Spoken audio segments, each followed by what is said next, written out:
वंदे लोकतिलकं सातत वार्ता विभूषणं अमर कृतिचारणं प्रबुद्धं लोकजीवनं प्रणय प्रमोद जागदीपनं वंदे जीवन जीवनं सत्पुरुषोत्तमं। जय गुरु। प्रथमे आपण मानक समस्त को आमर ही अमृतवाणी चैनल को अनेक अनेक स्वागत जनाऊँ। आज आलोचनार विषय रखी जे पृथ्वी आ स्वर्गर मध्य अनेक किछि घटना घटी जाए, से सबू आमे स्वप्नर मध्य भाभी पारुनी। तारि मध्यरे गोटे घटनार वर्णना आजिर विषय रे रखिछि। परम दयाल श्री श्री ठाकुरंकर जड़े परम भक्त थिले डॉक्टर रवि बनर्जी। कोलकातार जड़े विख्यात डाक्तर से। परम दयाल श्री श्री ठाकुरंकर जड़े एकनिष्ठ भक्त। से सबुबेले प्रति शनिवार दिन कोलकातारू पावना आसंती श्री श्री ठाकुरंकर दर्शन करिया पई। आ पावना रे ता परदिन अर्थात रविवार संध्या पर्यंत रुहंती। से नियमित भावरे एहिपरि करंती। थरे रविवार संध्या रे से श्री श्री ठाकुरंक पाखକୁ जाइछंती दर्शन प्रणामी पई। आउ कोलकाता फेरी जिबा पई निवेदन करिछंती। सेतेबेले श्री श्री ठाकुर कहउछंती आउ किछि दिन रहि जाओ ना दादा। सेतेबेले डॉक्टर रवि बनर्जी कहउछंती ठाकुर आपणक पाखକୁ आसिले तो मोर जीवा पई जमा भी इच्छा हुए नहीं, किंतु जीवा को तो पड़िबो ना। आजी जेमिति हेले कोलकाता जीवा को पड़िबो। एबे कलिकता रे टाइफॉइड ज्वरटा भीषण भाव व्यापीछि। अनेक लोक भी मरीगलेणी। मो पाखरे जो रोगी माने चिकित्सित हेउछंती तांको भितरे गोटे छोट छुआटी अछि। ताकू टाइफॉइड होइछि।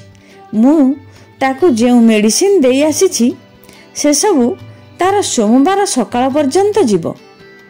काली सकाळे तार मेडिसिन चेंज करी किछि मेडिसिन देबी। श्री श्री ठाकुर से कथा सुनी डॉक्टर रवि बनर्जी ठारू सबू बुझुछंती जे पिलाटीर अवस्था किपरि अछि, ताकू कौन औषध दिया होइछि, तार कौन कौन लक्षण देखा देइछि, सबू किछि विस्तारित भावरे बुझिछंती। डॉक्टर मध्य सबू डिटेल्स कहि देइछंती। सबू सुनी श्री श्री ठाकुर कहिछंती अरे तुमे रहि जाओ, से पिलार किछि भी असुविधा हेबो नाही। परम पितांकर दयारू सबू किछि ठीक होई जिवो। डॉक्टर आउ किछि कहि पारले नाही। गुरुंकर आदेश जीवन रे मानि चलिबाकू हुए। जीवन को सफल करिबार एकमात्र उपाय होउछि गुरुंकर आदेशर पालन करिबा। ताहा पुणी बिना शर्तरे बिना आपत्तिरे आनंदर सहित। तेणु श्री श्री ठाकुरंकर कथा मानि डॉक्टर रवि बनर्जी सेठारे रहिगले। रविवार दिन तो रहिले, सोमवार दिन भी रहिले, मंगलवार दिन भी रहिले। बुधवार दिन श्री श्री ठाकुर डॉक्टर को कहिले आज तुमे कोलकाता जाई पारो। सेई कथा सुनिबा मात्रे डॉक्टर संगे संगे कोलकाता बाहरी गले। बाटरे जीवा समय रे सेई पिलाटीर कथा बारंबार भाबुथांती। पिलाटीर की अवस्था हेइथिबो, तार अवस्था आहुरी क्रिटिकल होई जाइथिबो निश्चिंत। किपरि भावरे तार ट्रीटमेंट करा जिवो, एहिपरि सब अनेक कथा भाबी से आउ निज घर को न जाई छुआटीर घरे जाई पहुंची जे पिलाटी किपरि अछि। डॉक्टर को देखु देखु पिलाटीर माँ खुशी होई कहिले आज्ञा आपण एबे आसिले कि? आपण रविवार दिन जो औषध देई देई जाइथिले सेही औषधटा बढ़िया काम देला। मो पिला सुस्थ होई जाइछि, ज्वर भल होई जाइछि। डॉक्टर एक कथा सुनी आश्चर्य होई गेले।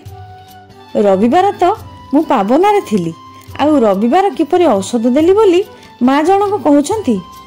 आउ थरे पचारिले जे माँ रविवार जे औषध देइथिली सेई औषध रे आपणक पुओ भल होई गेला? माटी कहले हाँ आज्ञा।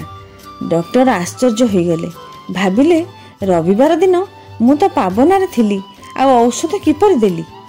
घटनाटा कौन से किछि बुझी पारले नाही। रोगीटी को देखिबा बेलकू रोगीटी एकदम सुस्थ हो जाइछि।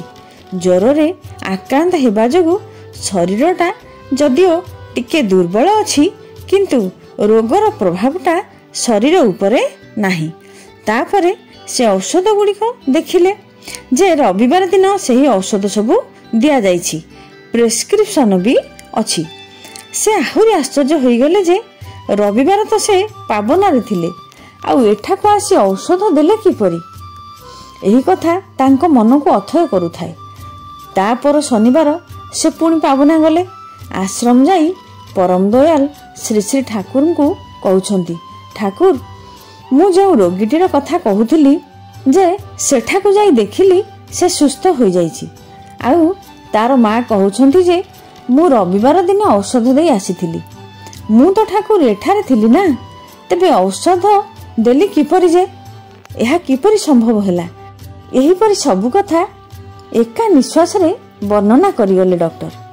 ପରମ ପିତା ସବୁ ଶୁଣି ମୃଦୁ ହସି କହୁଛନ୍ତି, there are more things in heaven and earth for you than you have dreamed of in your philosophy. ବାସ୍ତବରେ ସ୍ୱର୍ଗ ଆଉ ପୃଥିବୀ ମଧ୍ୟରେ ଅନେକ କିଛି ଘଟଣା ଏହି ଭାବରେ ଘଟିଯାଏ, ଯେଉଁଗୁଡ଼ିକୁ ଆମେ ସ୍ୱପ୍ନରେ ମଧ୍ୟ କଳ୍ପନା କରିପାରୁନା। ସେଥିପାଇଁ କୁହାଯାଏ, ଅଦ୍ୟାପି ସେ ଲୀଳା करे गोराराय, कौन कौन भाग्यवान देखिबारे पाए। परम दयाल श्री श्री ठाकुर कहते, एमन करबो लीला हेन चमत्कार, आमी नाही बुझे हेन अन्य कौन छार। तेणु से केतेबेले कौन लीला करती से सब बुझिबा आमर साध्यर बाहरे। अंतरे जदि अतुट भक्ति थाए ताहले तांकर लीला बुझी हुए।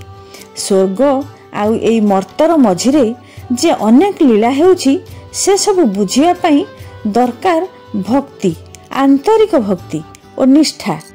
अंतररे भक्ति आसिले भगवान को उपलब्धि करी हुए।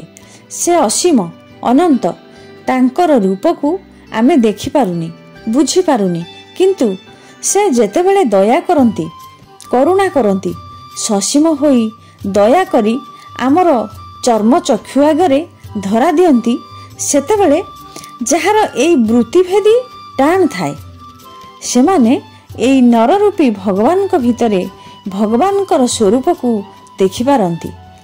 भगवान श्री रामचंद्र जेतेबेले आसीथिले से तो नर देहरे खूब साधारण मनुष्य मानक परी काम करि जाइछंती।